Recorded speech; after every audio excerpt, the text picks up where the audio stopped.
ও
এটা এই পাশে সৃষ্টি হচ্ছে, ঠিক আছে? ওটা নিচে দিকে টান তাহলে কিন্তু ঘুরে এলো।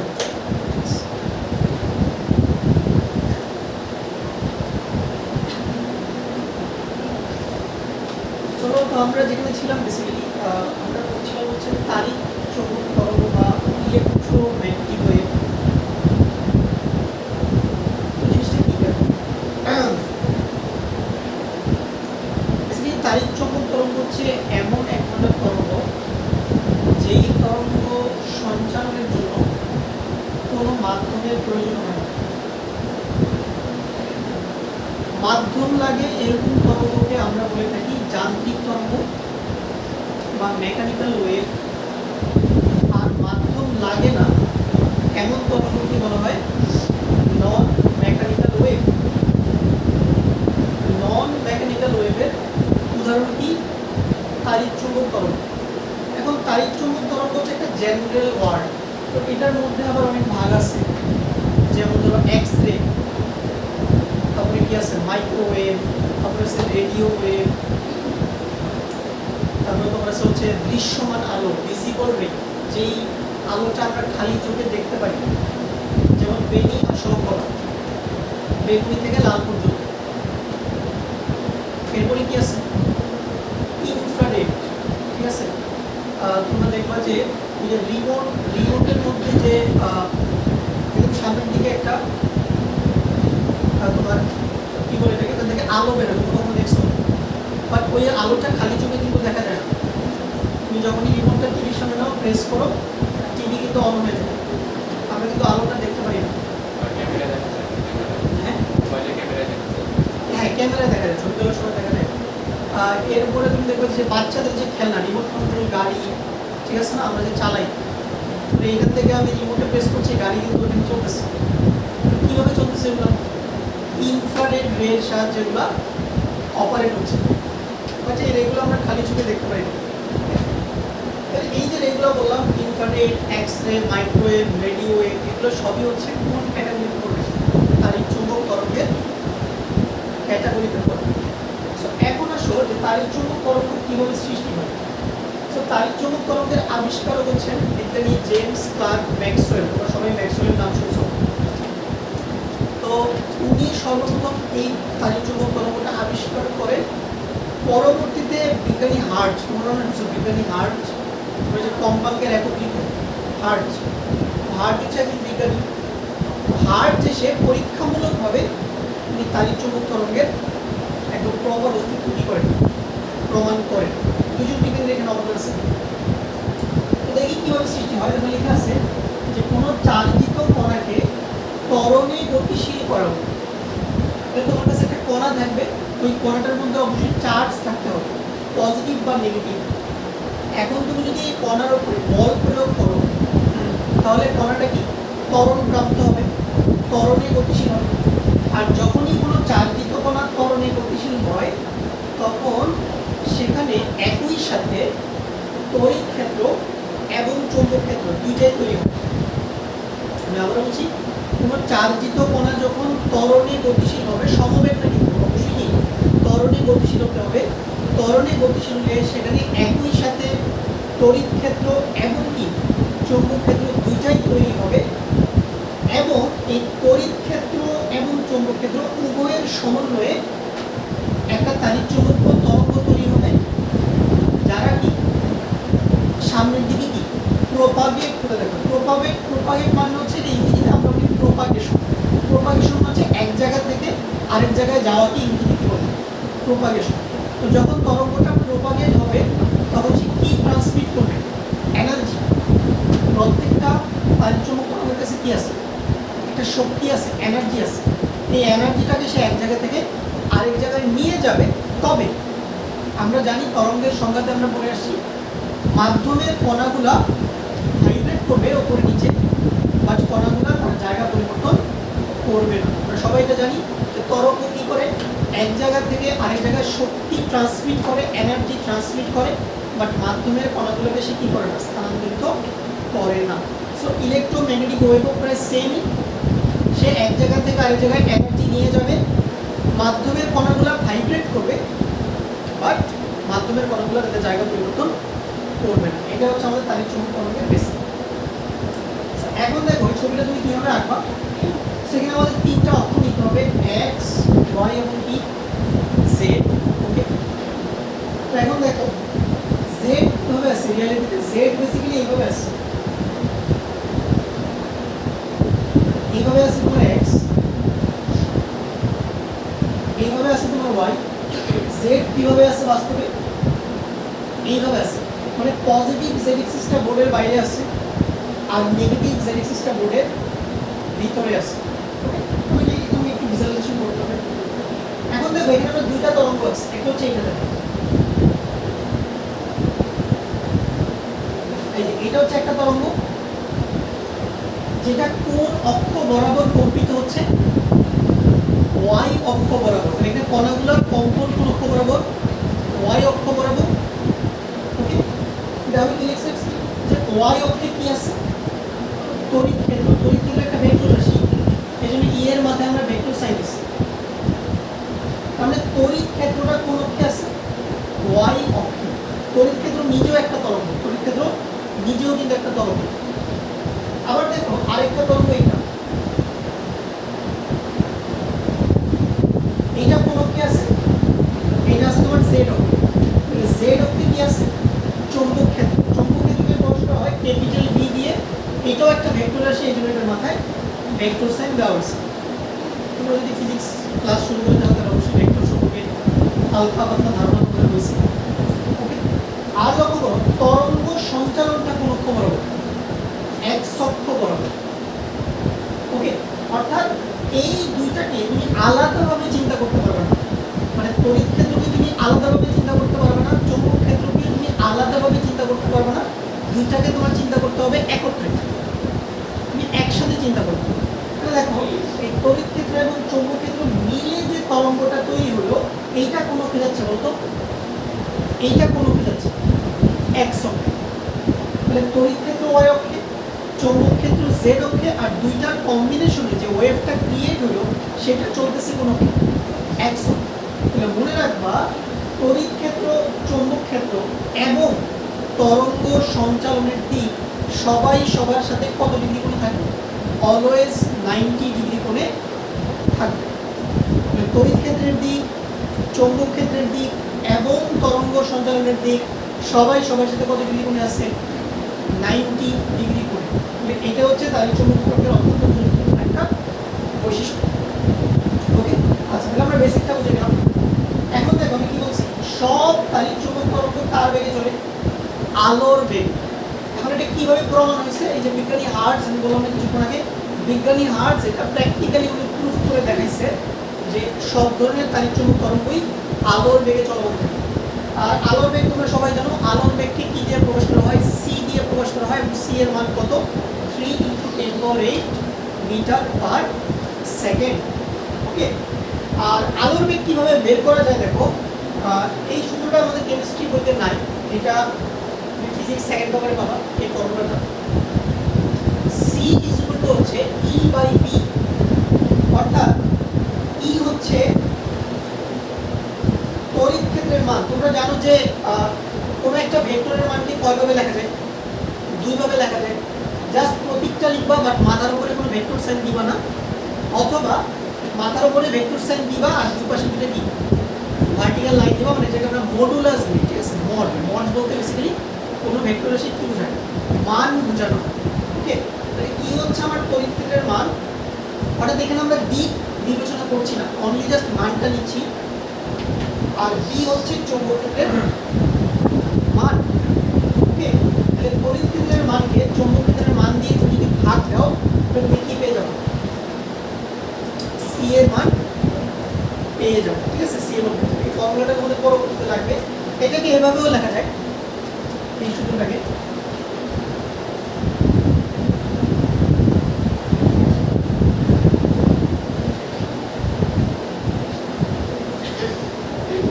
আর বি এর বদলে আমরা যদি E0/B0 লিখতে পারি। মানে E0/B0 বলতে কি বোঝাচ্ছে দেখো, মনে করো এটা একটা তড়িৎ ক্ষেত্র, আমি ছোট্ট একটা অংশ নিলাম, দেখো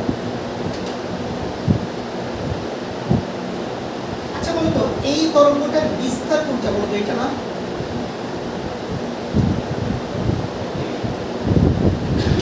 এইটুকু উচ্চতা কি আমার বিস্তার না? বিস্তার। ওকে, অর্থাৎ দেখো আমার তড়িৎ ক্ষেত্র থেকে যে তরঙ্গটা তৈরি হয়েছে এটা কিন্তু বিস্তারের চেয়ে বেশি উপরে উঠতে পারবে না। অর্থাৎ তড়িৎ ক্ষেত্রের সর্বোচ্চ মানটাই কিসের সমান? বিস্তারের সমান না। তড়িৎ ক্ষেত্রের যে সর্বোচ্চ মানটা আমরা পাই যেটা হচ্ছে বিস্তারের সমান, তাকে আমরা কি বলি? ই নট। কথা বুঝতে পারছো? তাকে আমরা বলি ই নট। সিমিলারলি তুমি যদি চৌম্বক ক্ষেত্রের সর্বোচ্চ মান নাও সেটা কোনটা হবে? যে এখান থেকে শুরু করে এটুকু হবে আমার কি চৌম্বক ক্ষেত্রের সর্বোচ্চ মান। তাহলে চৌম্বক ক্ষেত্রের সর্বোচ্চ মানকে আমরা কি দিয়ে লিখি? বি নট দিয়ে। তাহলে সর্বোচ্চ মানগুলোকে আমরা লিখি হচ্ছে জাস্ট প্রতীকটা লিখে তার এখানে সাবস্ক্রিপ্ট হিসেবে একটা ডট চিহ্ন দেওয়া হয়। আর এটাকে জিরো উচ্চারণ করবো না, কি উচ্চারণ করবো? Naught. E naught B naught. Okay, তাহলে E naught by B naught দিয়েও আমরা কি বের করতে পারি? সি এর মান বের করতে পারি। আর ই বের করার কিছু ইকুয়েশনস আছে, সো এগুলো তোমাদের হচ্ছে যে সিলেবাস বই হতো। কিছু ইলেকট্রোম্যাগনেটিক ওয়েভ হচ্ছে অনেক মানে মানে কি বলবো এক্সপান্ড একটা জিনিস, বা অনেক কিছু শেখার আছে এখানে। যেমন তোমরা ভবিষ্যতে যারা ইঞ্জিনিয়ারিং করবা, বিশেষ করে যারা হচ্ছে যে তোমরা কমিউনিকেশন ইঞ্জিনিয়ারিং করবা, এই যে দেখো আমরা ফোনে কথা বলি, এগুলো কি? ধরো তুমি মনে করো একজন আমেরিকা আছে, তুমি হচ্ছে বাংলাদেশে বসে তার সাথে কথা বলছো না, খুব দ্রুত কমিউনিকেশন হচ্ছে না? একদম সেকেন্ড মিলি সেকেন্ডের মধ্যে ইনফরমেশনগুলো ট্রান্সফার হচ্ছে। কিভাবে হচ্ছে? এই ইলেকট্রোম্যাগনেটিক ওয়েভের মাধ্যমে হচ্ছে। ওকে, তাহলে ডাটা ট্রান্সমিশন, তারপরে তোমার হচ্ছে সিগন্যাল ট্রান্সমিশন, সিগন্যাল প্রসেসিং। তুমি যখন ভবিষ্যতে এগুলো পড়বা তখন তোমাকে আরো বিস্তারিতভাবে এই জিনিসগুলো শেখানো হবে। বাট এগুলো তোমাদের ইন্টারমিডিয়েট সিলেবাসে এত ডিটেলস নাই, এত ডিপে একটা ইউনিট তোমার যাওয়ার দরকার। তারপর আমি লিখতেছি ই এর জেনারেল ইকুয়েশন হচ্ছে জাস্ট লেখার জন্য কি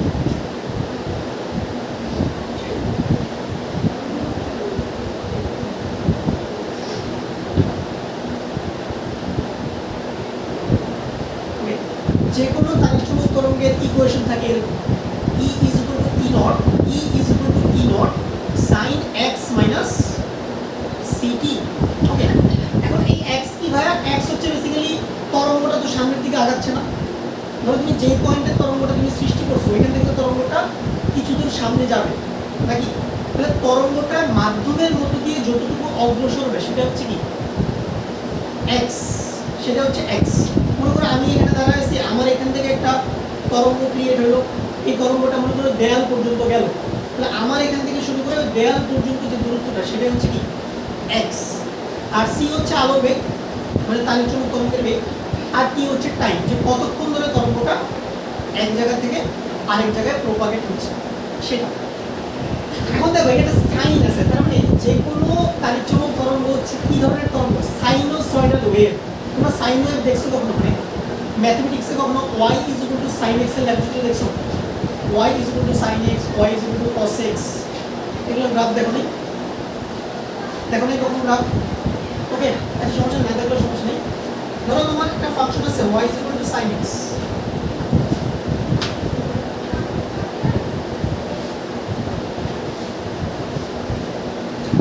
এটা গ্রাফ হচ্ছে এরকম হবে।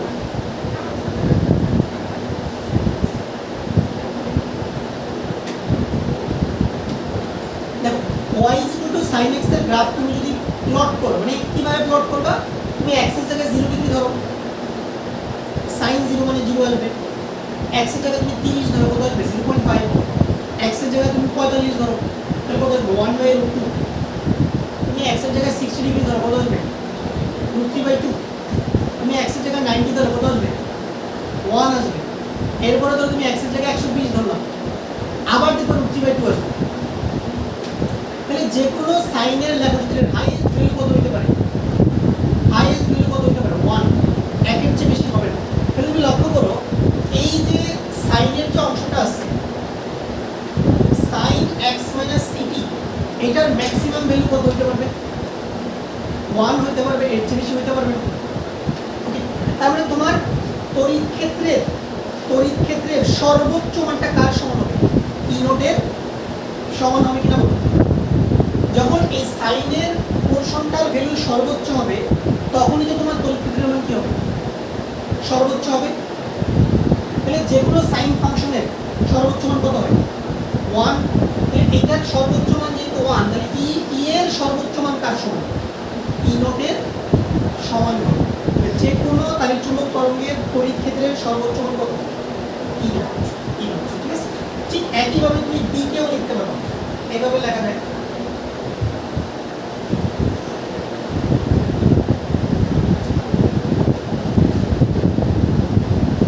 বি সমান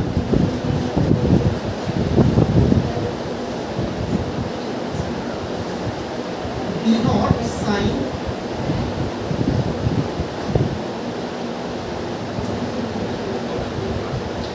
কে যেমন লেখা যায় বি কেও একইভাবে লেখা যায়, B equal B naught sine x plus. Just ইকুয়েশনটা খাতায় লিখে রাখো, এগুলো ডিটেইলস এখন জানার কোনো দরকার নাই। ঠিক আছে। তাহলে তোমার মনে রাখতে হবে কি জানো, তোমার মনে রাখতে হবে তাড়িৎ-চৌম্বক তরঙ্গ কি কি জিনিসের সমন্বয়ে গঠিত হয়, তড়িৎ ক্ষেত্র এবং কি চৌম্বক ক্ষেত্র। আর কি মনে রাখতে হবে, তড়িৎ ক্ষেত্রের দিক, চৌম্বক ক্ষেত্রের দিক এবং তরঙ্গ সঞ্চালনের দিক সবাই সবার সাথে কত ডিগ্রি কোণ থাকবে, 90 ডিগ্রি কোণ করে অবস্থান করবে। এটাই হলো আমাদের মনে রাখতে হবে, এর চেয়ে বেশি এখন দরকার নেই। আর সব তাড়িৎ-চৌম্বক তরঙ্গ কার বেগে চলে, আলোর বেগে চলে। তাহলে তাড়িৎ-চৌম্বক তরঙ্গের বেগ কত, 3 × 10⁸ x ইনভার্স 1। আচ্ছা, তাহলে লক্ষ্য করো যে কোনো তরঙ্গের ক্ষেত্রে আমরা কি লিখতে পারি, যে কোনো তরঙ্গের ক্ষেত্রে আমরা কি লিখতে পারি, আমরা সবাই 19 করে আসছি, v ইকুয়াল টু কি f ল্যামডা। যে কোনো তরঙ্গের জন্য এটা সত্য, তরঙ্গ বেগ সমান হচ্ছে কম্পাঙ্ক ইনটু তরঙ্গ দৈর্ঘ্য। কিন্তু দেখো আমাদের তাড়িৎ-চৌম্বক তরঙ্গ কার বেগে চলে, আলোর বেগে চলে। তাহলে তাড়িৎ-চৌম্বক তরঙ্গের যে বেগ আছে v, এটা কার সমান, এটা c এর সমান। এটা কার সমান, এটা c এর সমান। তাহলে আমি কিন্তু চাইলে এই v equal to f lambda কে কি লিখতে পারি, c equal to f lambda. এটা শুধুমাত্র কার জন্য, তাড়িৎ-চৌম্বক তরঙ্গের জন্য। অন্য যে কোনো তরঙ্গের জন্য v equal to f lambda, আর শুধু তাড়িৎ-চৌম্বক তরঙ্গের জন্য কি হবে, c equal to f lambda.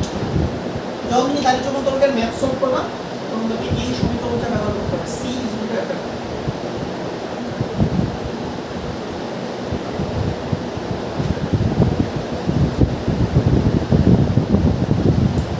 Okay, তাহলে আমাদের তাড়িৎ-চৌম্বক তরঙ্গের বেসিক হয়ে গেল।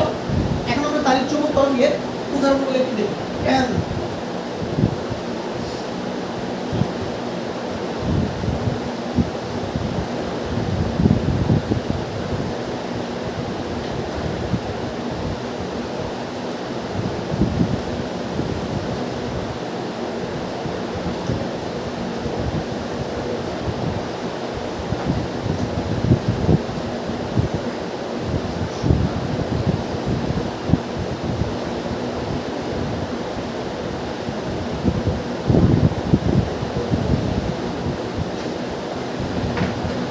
আমাদের বল তাড়িৎ-চৌম্বক বর্ণালী।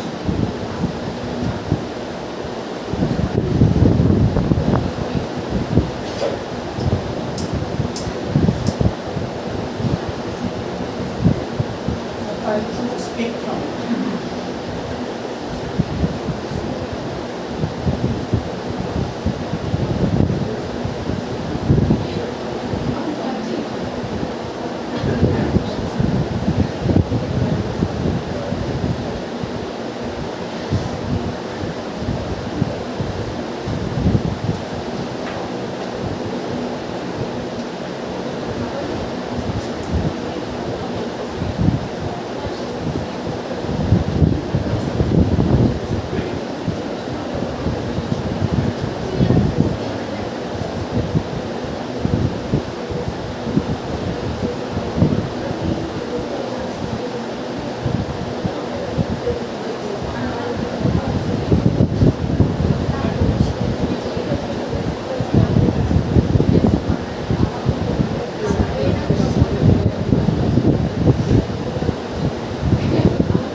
তবে মনে রাখা শর্টকাট হয়ে শিখাই মনে রাখা। তো তার চুম্বক স্পেকট্রামের সর্ববামে যে রশ্মিটা আছে সেটা হচ্ছে মহাজাগতিক রশ্মি, ইংরেজিতে বলে কসমিক রে।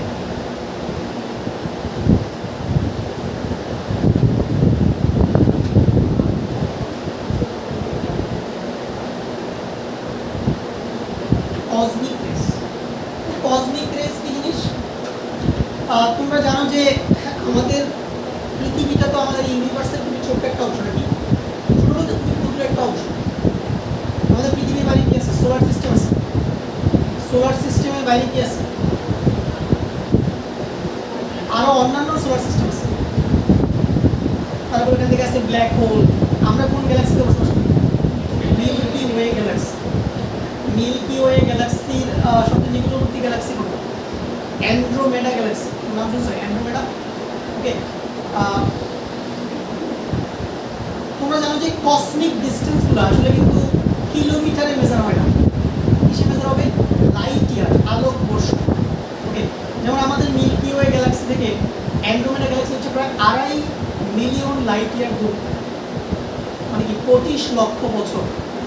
আমরা যদি এখন একটা এয়ারক্রাফটে করে বা রকেটে করে যাত্রা আরম্ভ করি, ওই রকেটটা যদি আলোর বেগে চলতে পারে তাহলে অ্যান্ড্রোমেডা গ্যালাক্সিতে পৌঁছাতে প্রায় 2.5 মিলিয়ন কি লাগবে? লাইট ইয়ার সময় লাগবে। হিউজ।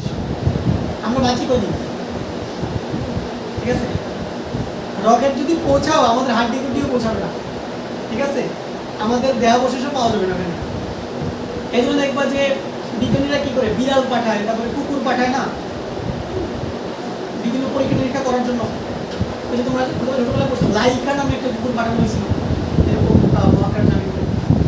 মানুষ পাঠায় না, কারণ আসলে মানুষের জীবিত থাকার সম্ভাবনা কম, কেউই এত ঝুঁকি নিচ্ছে না।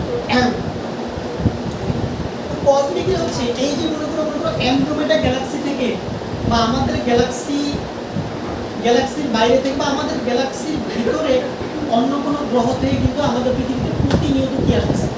বিভিন্ন ধরনের রশ্মি আসতেছে, এবং এই রশ্মিগুলো কিন্তু আমাদের জন্য খুবই ক্ষতিকর। ওকে, এই রশ্মিগুলো থেকে আমাদেরকে প্রোটেক্ট করে কেবল আমাদের পৃথিবীর চারপাশে একটা ওজোন লেয়ার আছে, তোমরা জানো কিনা? ওজোন লেয়ার, ওজোন স্তর। এই ওজোন স্তর যেটা করে এই ক্ষতিকর কসমিক রে থেকে আমাদেরকে প্রোটেক্ট করে। যদি ওজোন লেয়ার না থাকতো আমরা কিন্তু এই পৃথিবীতে জীবিত থাকতে পারতাম না। আমাদের সবার ক্যান্সার হতো, মানে রেগুলার যখন তোমার ত্বকে পড়ে, তোমার ত্বকে যে টিস্যুগুলো আছে এই টিস্যুগুলো কি ক্ষয়সাধিত। এবার আছে গামা রে। গামা, ওকে, এটা আমরা খালি চোখে দেখতে পাই না। কসমিক রেগুলো আমরা খালি চোখে দেখতে পাই না, গামা রেগুলো আমরা দেখতে পাই। এগুলো কিভাবে ডিটেক্ট করে? তোমরা সবাই দেখবে যে পৃথিবীর বিভিন্ন প্রান্তে বিভিন্ন ধরনের ডিভাইস বসানো আছে। আমেরিকায় টেক্সাসে আছে, ক্যালিফোর্নিয়া আছে, চায়নাতে আছে, রাশিয়াতে আছে, বিভিন্ন গহীন জায়গাতে টাওয়ার বসায় রাখছে। এই টাওয়ার দিয়ে তারা কি করে? এই রেগুলোকে ডিটেক্ট করে। তারপরে ভাই এক্সরে। তোমরা কি জানো এক্সরে ব্যবহার? আমরা হাড্ডি ভেঙে গেলে, কোনো ইনজুরি হলে, ঠিক আছে, আমাদের ডাক্তাররা কি বলবে? এক্সট্রা করে দেখি কি অবস্থা। তারপরে ইউভি। ইউভি মানে হচ্ছে আলট্রা ভায়োলেট, এটা বাংলা কি? অতি বেগুনি। আর এক্সরে মানে কি? রঞ্জন রশ্মি। আর ইভি হচ্ছে অতি বেগুনি। এইটাও আমরা খালি চোখে দেখতে পারি না। আমরা খালি চোখে দেখতে পারি শুধুমাত্র দৃশ্যমান অঞ্চলে থাকা আলোগুলো। দেখো দৃশ্যমান অঞ্চলে কি আছে? 7টা কালার আছে। ভিডিও, ভিডিও মানে হচ্ছে ভিডি বোঝাচ্ছে ভায়োলেট মানে বেগুনি, আই মানে ইন্ডিগো আসমানি, বিডি হচ্ছে ব্লু বা নীল। আসমানি আর নীল কিন্তু এক না, তোমরা জানো। জিডি হচ্ছে গ্রিন মানে হচ্ছে সবুজ, ওয়াই দিয়ে ইয়েলো হলুদ, ও দিয়ে অরেঞ্জ মানে কমলা, আর আর দিয়ে হচ্ছে রেড বা লাল। অনলি এই 7টা কালারই আমরা দেখতে পাই। এই যে তোমরা ড্রেস পরে আছে এখন, হ্যাঁ এই সিকোয়েন্সে মনে রাখতে হবে। এই সিকোয়েন্স, এই যে ধরো তোমরা ড্রেস পরে আছো, একজনের ড্রেসের কালার সাদা, একজনের ড্রেসের কালার নীল, একজনের সবুজ। তো ড্রেসের কালার আমরা সবুজ দেখি কেন? বল একজনের ড্রেসের কালার হচ্ছে সবুজ, সে সবুজ কালারের একটা শার্ট পরছে, তাহলে তার শার্টের কালারটা সবুজ আমরা কেমন বুঝতেছি? অর্থাৎ যখন তোমার সাদা আলো ওই শার্টের উপরে পড়ে তখন সবুজ ব্যতীত বাকি সবগুলো আলো কি হয়ে যায়? শোষিত হয়ে যায়, অনলি সবুজ আলোটাই আমাদের চোখে আসতেছে বলে আমরা সবুজ দেখতে পাচ্ছি। আচ্ছা বলো, মৌলিক বর্ণ কয়টা? মৌলিক বর্ণ হচ্ছে 3টা, RGB, রেড, গ্রিন এবং ব্লু। মানে তুমি রেড, গ্রিন আর ব্লু এর কম্বিনেশন দিয়ে যে কোনো ধরনের কালার তুমি তৈরি করতে পারো। আচ্ছা, তাহলে দৃশ্যমান গেল, এগুলো মনে রাখবা। দৃশ্যমানের পরে কি আসবে? অবলোহিত বা ইনফ্রারেড, এগুলো কিন্তু চিকিৎসা ক্ষেত্রে ইউজ হয়। এই যে দেখবা ক্যান্সার নির্ণয়ে ইউজ করা হয় আইআর রশ্মি। হচ্ছে মাইক্রোওয়েভ, তোমাদের সবার বাসায় মাইক্রোওয়েভ ওভেন আছে, আছে কি নাই? খাবার দাবার সবসময় তো চুলায় গরম করা পসিবল হয় না, ঠিক আছে? ধরো বাইরে থেকে স্যান্ডউইচ কিনে আনলাম, বার্গার কিনে আনলাম, ঠান্ডা হয়ে গেছে, গরম করে খাইতে হবে নাকি? জাস্ট আমরা কি করি, একটা মাইক্রোওয়েভ ওভেনের ভিতরে ইনসার্ট করি, সেখানে খাবার কিভাবে গরম হয় বলতো? এই আলোক রশ্মিগুলোর সাহায্যে কি হয়? এই আলোক রশ্মিগুলোর মধ্যে এনার্জি থাকে, মাইক্রোওয়েভের মধ্যে এনার্জি থাকে, ওই এনার্জিটাই তোমার খাবার কি করে? গরম করে। তারপরে কি আছে? Radio wave. তারপরে ওই যে দেখো যে পুলিশদের হাতে থাকে একটা ওয়াকি টকির মতো, ওরা কথা বলে কমিউনিকেট করে, ওকে? আওয়াজ এত স্পষ্ট শোনা যায় না, ঠিক আছে? তো আগের কালে হচ্ছে রেডিও কমিউনিকেশন অনেক বেশি প্রচলিত ছিল, বিশেষ করে যখন তোমার প্রথম বিশ্বযুদ্ধ হইতো, দ্বিতীয় বিশ্বযুদ্ধ, এখানে কমিউনিকেট কীভাবে করতো? ধরো তুমি হচ্ছে একটা আর্মি গ্রুপের ক্যাপ্টেন, তোমার সোলজাররা কোথায় আছে? অনেক দূরে আছে, তোমার থেকে মনে করো 15-20 কিলোমিটার দূরে তারা আছে, তখন তুমি কমিউনিকেট করবে কীভাবে? রেডিও ওয়েভের মাধ্যমে কমিউনিকেট করবা। আগের বেলা অবশ্য পাখির মাধ্যমে কমিউনিকেট হতো, যে পাখিরা চিঠি, আগে এটা কখন হতো? গুগল আমলে, ঠিক আছে? আগের কালে যে পশু পাখি দিয়ে হচ্ছিল, পশু পাখি বসে পাখিদেরকে দিয়ে হচ্ছিল আগের কালে, এখন তো এগুলো নাই। এখন আমাদের সবার হাতে একটা স্মার্টফোন, তুমি আমেরিকায় থাকলে কোনো সমস্যা নেই, হোয়াটসঅ্যাপে কল দিই, তুমি ঘন্টার পর ঘন্টা কথা বলতে পারো, কমিউনিকেশন অনেক ইজি হয়ে গেছে, ওকে? সেই জন্য বিজ্ঞানীদের কাছে আমাদের কৃতজ্ঞ থাকা উচিত, বিজ্ঞান আমাদেরকে জীবনটা আসলে কঠিন করে নাই, সহজই করছে, ওকে? আর আরেকটা কথা বলে দেখো, এইখানে তুমি যদি লেফট টু রাইট যাও, লেফট টু রাইট গেলে কি হবে দেখো, ল্যামডা বাড়বে, বাম দিক থেকে ডান দিকে গেলে ল্যামডা বাড়বে আর কম্পাঙ্ক কমবে। ল্যামডা মানে তরঙ্গদৈর্ঘ্য, তরঙ্গদৈর্ঘ্য বাড়বে। আমরা বলতেছি লেফট টু রাইট গেলে তরঙ্গদৈর্ঘ্য বাড়বে। মনে করো এমসিকিউতে আসলো নিচের কোন রশ্মিটির তরঙ্গদৈর্ঘ্য সর্বোচ্চ? এই সিরিয়ালে কিন্তু অপশনগুলো থাকবে না, এমসিকিউর অপশনগুলো র্যান্ডমলি থাকবে। ধরো প্রথমে দিকে ইউভি, অপশন ঘতে দিবে মহাজাগতিক, অপশন ঘতে দিবে মনে করো হচ্ছে অবলোহিত, অপশন ঘতে দিবে এক্সরে, ঠিক আছে কিনা? এখন তুমি যদি সিরিয়ালটা না জানো তুমি কিন্তু আনসার করতে পারবে না। এইখানে তোমার তরঙ্গদৈর্ঘ্যের মান বইতে দেওয়া আছে, বাট মান মুখস্থ করার দরকার নেই, তোমার খালি জানতে হবে কার বেশি কার কম, এটা জানতে হবে। আচ্ছা, আর আরেকটা কথা বলে দিই, দেখো ল্যামডা যদি বাড়ে কম্পাঙ্ক কমে,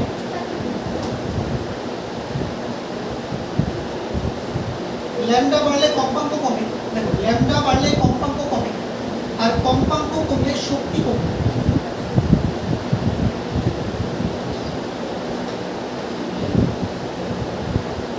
এটা মাথায় রাখবা, এই তিনটা জিনিস।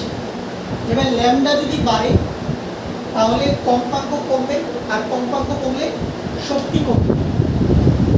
তাহলে বলো কম্পাঙ্কের সাথে শক্তি কিভাবে সম্পর্কিত? সমানুপাতিক না ব্যস্তানুপাতিক? সমানুপাতিক। আর তরঙ্গ দৈর্ঘ্যের সাথে শক্তি কিভাবে সম্পর্কিত? ব্যস্তানুপাতিক।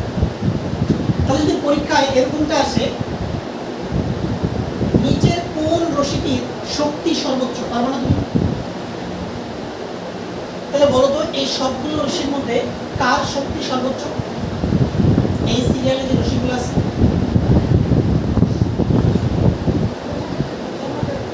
প্রথমটা না, কারণ এইটার ল্যামডা সবচেয়ে কম, কসমিক রে ল্যামডা সবচেয়ে কম, মানে কসমিক রে এর শক্তি কি সবচেয়ে বেশি, আর যত বেশি এনার্জি তত বেশি ক্ষতি। কারণ দেখো রশ্মিগুলোর এনার্জি যত বেশি থাকবে সেটা তোমার যে ত্বক আছে, ত্বকের টিস্যুগুলো ভেদ করে ভিতরে যাওয়ার প্রবাবিলিটি বেশি থাকবে। বুঝতে পারছো? আর তোমার ত্বকের ভিতরে যত বেশি প্রবেশ করবে এই রশ্মিগুলো, তোমার ত্বকের ক্ষতি হওয়ার সম্ভাবনা তত বেশি। তবে এটা মনে থাকবে, মানে এগুলো থেকে কিন্তু এমসিকিউ মাস্ট, একটা দুটো এমসিকিউ তোমার কলেজে পরীক্ষা থাকবে, মেডিকেলে আসবে, ভার্সিটি ভর্তি পরীক্ষাও প্রত্যেক বছরই আসে। ওকে, এগুলো মুখস্থ প্রশ্ন, কোনো লজিক নাই, এগুলোর পিছনে কোনো লজিক নাই, ডিরেক্টলি ডেটা তোমার মাথায় রাখতে হবে। চলো, তারিখ চমকরণ সম্পর্কিত আলোচনা শেষ হোক, তার আগে আমি বলে দিই তুমি এটা শর্টকাটে কিভাবে মনে রাখবে। ধরো এটা তো মনে রাখা টাফ, শর্টকাটটা লিখে নাও। মনে রাখার উপায়,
মনে রাখার উপায়টা দেখো। উপায়টা হচ্ছে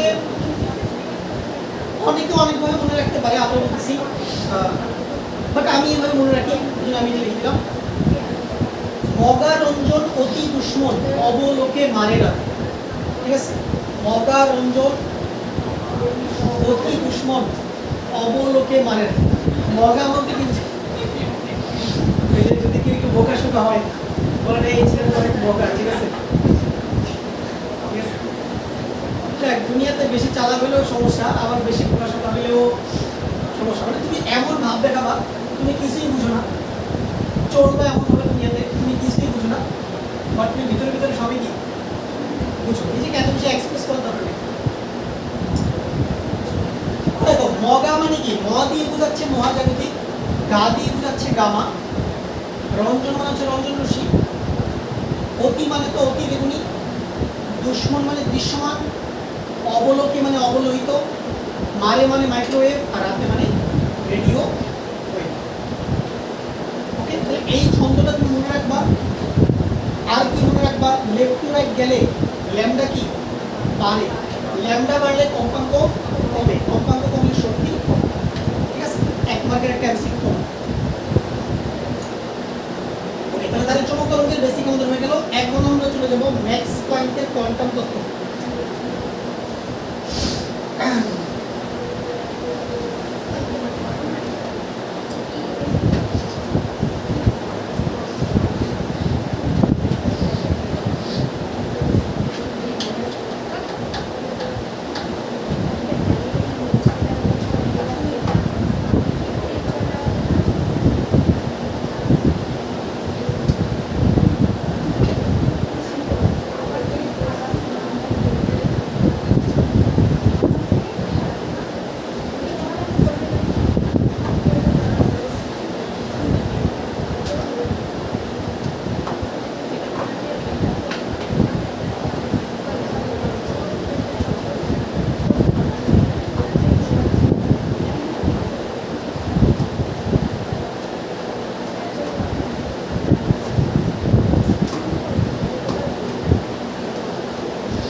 কোয়ান্টাম তত্ত্বটা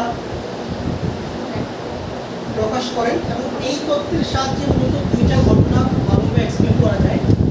একটাকে বলা হয় ব্ল্যাক বডি রেডিয়েশন বা কৃষ্ণ বস্তু বিকিরণ, আরেকটা হচ্ছে ফটো ইলেকট্রিক ইফেক্ট বা আলোক তৈরি। তো এইগুলোর বিস্তারিত তোমার এখন জানতে হবে না, এগুলোর বিস্তারিত, কারণ এগুলো তোমাদের সিলেবাস বইগুলো, খালি নাম জেনে রাখবে। এখন এই তত্ত্বের বেসিক্যালি দুইটা শিকার্য আছে। প্রথম শিকার্যটা কি? শিকার্য হচ্ছে শক্তির শোষণ বা বিকিরণ নিরবিচ্ছিন্নভাবে ঘটে না। এগুলো কি লেখা আছে? ক্ষুদ্র ক্ষুদ্র প্যাকেট আকারে শক্তি শোষিত বা বিকিরিত হয়। এই কথাটি কি বলছে? দেখো, এটা বোঝানোর জন্য আমি অনেকগুলো এনার্জির মান লিখছি 1 থেকে 15 পর্যন্ত। এখন দেখো, নিরবিচ্ছিন্ন শব্দটা দিয়ে আসলে কি বোঝা, আগে তুমি এটা বুঝতে হবে। নিরবিচ্ছিন্ন মানে হচ্ছে যে আমি 1 থেকে 15 পর্যন্ত, 1 থেকে 15 পর্যন্ত যতগুলো সংখ্যা আছে, যে কোনো সংখ্যার শক্তি আমি কি করতে পারবো? শোষণ করতে পারবো। আবার বলছি, নিরবিচ্ছিন্ন মানে হচ্ছে 1 থেকে 15 পর্যন্ত যে সংখ্যাগুলো, যতগুলো সংখ্যা আছে, 1 2 3 4 5 6 7 8 9 10 11 12 13 14 15, যে কোনো সংখ্যার শক্তি আমি কি করতে পারবো? শোষণ করতে পারবো। তাকে বলা হয় কি? নিরবিচ্ছিন্ন। মানে কোনো সংখ্যা মিসিং যাবে না, যে কোনো সংখ্যা মানে এনার্জি আমি কি করতে পারবো? অ্যাবজর্ব করতে পারবো। কিন্তু ম্যাক্স প্ল্যাঙ্ক আমাদের বলতেছে না, এইটা পসিবল না। আমি চাইলেই যে কোনো সংখ্যার শক্তি শোষণ করতে পারবো না, বা যে কোনো সংখ্যার শক্তি আমি চাইলেই বিকিরণ করতে পারবো। ওকে, অর্থাৎ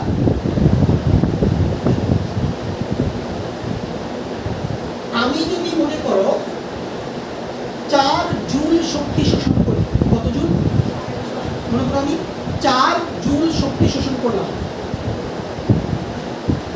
তাহলে আমি 5 জুল শক্তি শোষণ করতে পারবো না, 6 জুল পারবো না, 7 জুল পারবো না। আমি কত জুল পারবো?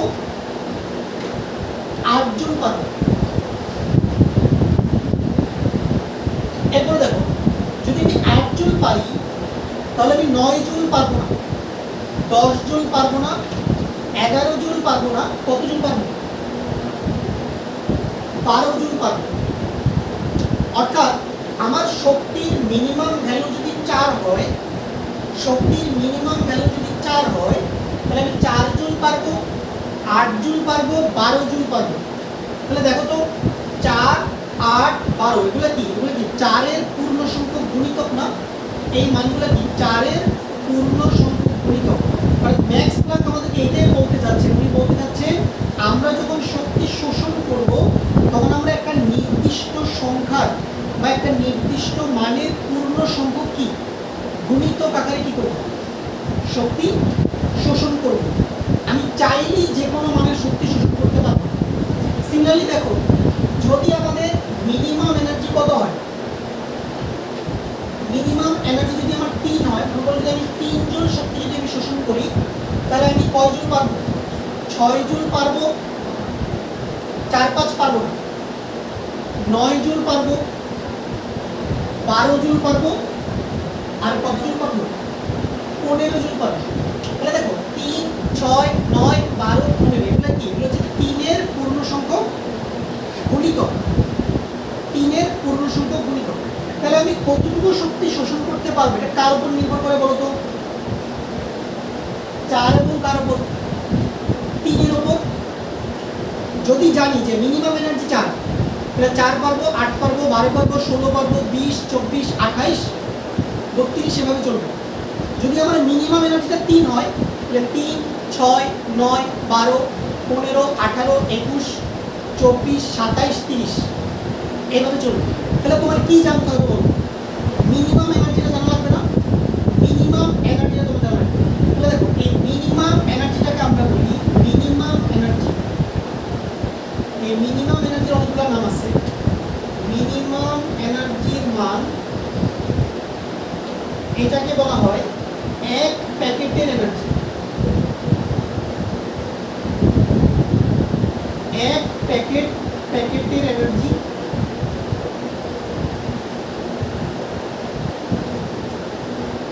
অথবা এটাকে বলা হয় এক কোয়ান্টামের এনার্জি।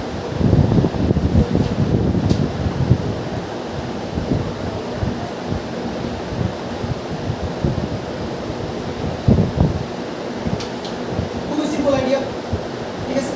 বইয়ের ভাষা অনেক কঠিন, বইয়ের ভাষা তুমি পড়ে কিছুই বুঝবো না, অনেক জটিলভাবে লেখা আছে, ঠিক আছে? এক হলে কি সবগুলোই হবে? এক হলে কি সবগুলোই হবে? এক বুঝিয়ে বলবো না। শক্তির মান যদি এক হয় তাহলে কি সবগুলোই হবে? এক থেকে কোনো শক্তি পাই? হ্যাঁ, তাহলে সব হবে। যদি এক হয় তাহলে সবই হবে। তাহলে দেখো মিনিমাম এনার্জিটা যদি 4 হয় তাহলে এক প্যাকেটের এনার্জি কত? 4 জুল। তাহলে 2 প্যাকেটের এনার্জি কত হবে? 8 জুল। 3 প্যাকেটের এনার্জি কত হবে? 12 জুল। তাহলে এইভাবে প্যাকেট আকারে কি হয়? এনার্জি শোষিত হয় বা বিকৃত হয়। ধরো তুমি দোকান থেকে চিপস কিনো, ধরো তুমি মিস্টার টিউসের একটা প্যাকেট কিনলা, ধরো এক প্যাকেটে 20টা করে চিপস থাকে। তাহলে আমি যদি বলি আমি 60টা চিপস কিনছি, এর মানে কি? 3 প্যাকেট চিপস কিনছি। আচ্ছা তুমি কি 55 প্যাকেট 55টা চিপস কিনতে পারবা? কি মনে হয় 55টা চিপস কিনতে পারবা? তাহলে 55টা চিপস কিনতে কি করতে হবে? 2 প্যাকেট কিনবো আর 1 প্যাকেট ছিঁড়বো, ছিঁড়া এখান থেকে 15টা আমি নিব, বাকি 5টা প্যাকেট রেখে দেবো। এটা হবে? দোকানদার রাজি হবে? দোকানদার উল্টো তোমাকে মারতে আসবে, আর নিলে বলবে এ তো পাগল, কোথেকে আসছে? হয় 1 প্যাকেট কিনতে হবে, না হলে 2 প্যাকেট, না হলে কি হয় 20টা চিপস কিনতে হবে, না হলে 40টা, না হলে 60টা, না হলে কয়টা? 80টা। তাহলে সংখ্যাগুলো ফিক্সড হয়ে গেছে না? দেখো 20, 40, 60, 80। তাহলে যখনই আমাদের সায়েন্সে যখনই কোনো কিছুর ভ্যালু ফিক্সড হয়ে যায়, যখনই কোনো কিছুর ভ্যালু ফিক্সড হয়ে যায়, যেমন এখানে কার ভ্যালু ফিক্সড হয়ে গেছে, এনার্জির ভ্যালুগুলো ফিক্সড হয়ে গেছে না? দেখো 4, 8, 12, এখানে কত? 3, 6, 9, 12, 15। মানে শক্তির মানগুলো কিন্তু নির্দিষ্ট হয়ে গেছে। যখনই শক্তির মানটা যে কোনো কিছুর মান নির্দিষ্ট হয়ে যায়, ফিক্সড হয়ে যায়, তখন এই জিনিসটাকে আমরা সায়েন্সের ভাষায় বলে থাকি কোয়ান্টাইজেশন। কি বলা হয় শব্দটা? কোয়ান্টাইজেশন। এই শব্দটাকে আমরা বলি কোয়ান্টাইজেশন। এই শব্দটা আমরা আরো ব্যবহার করব সামনে।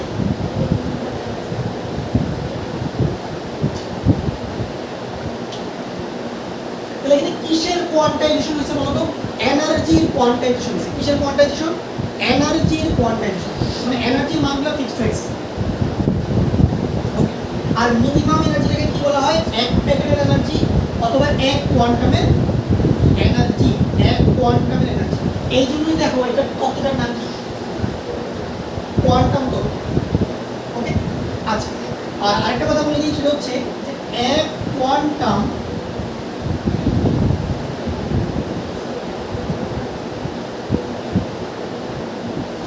এক কোয়ান্টামের এনার্জি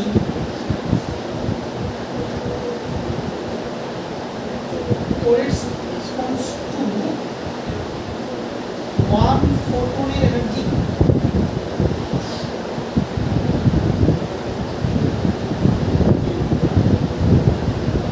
তাহলে বলো কোয়ান্টামের অপর নাম কি? কোয়ান্টামের অপর নাম হচ্ছে ফোটন। অপর নাম কি? ফোটন। তোমরা সবাই ফোটনের নাম শুনছো? ফোটন নাম শোনার কথা ফোটনের। তাহলে 1 কোয়ান্টামের এনার্জি মানে হচ্ছে একটা ফোটনের এনার্জি। তাহলে দেখো মিনিমাম এনার্জি, প্যাকেটের এনার্জি, কোয়ান্টামের এনার্জি, ফোটনের এনার্জি সবগুলো কি সেম ওয়ার্ড, সবগুলো সেম জিনিস বোঝায়। হয়তো তুমি এক এক জায়গায় এক এক শব্দ পাইতে পারো, বাট সবগুলোর মিনিং সেম।